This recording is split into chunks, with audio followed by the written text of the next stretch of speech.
Hi friends, మీ police station incharge SI ఎవరు, ఏం చేస్తాడు, ఆయన బాధ్యతలు ఏమిటి, తప్పు చేస్తే ఏమవుతుంది తెలుసుకుందాం.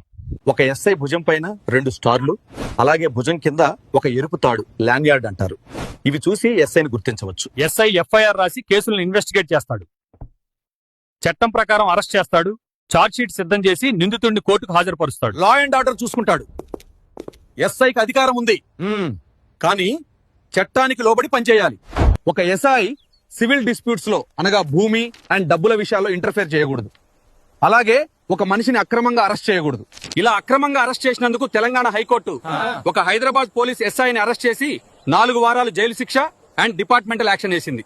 ఒక ఎస్ఐ తప్పు చేస్తే మీరు ఎస్పీకి లేదా జిల్లా కలెక్టర్ కి లేదా ఆన్లైన్ పీజీ పోర్టల్ ద్వారా కంప్లైంట్ చేయొచ్చు, లేదంటే కోర్టులో రిట్ పిటిషన్ కూడా వేయొచ్చు. కానీ గుర్తుంచుకోండి, మన ఎస్ఐలు మన గ్రామ, మన సిటీ రక్షకులు. Respect uniform, respect police. Thank you.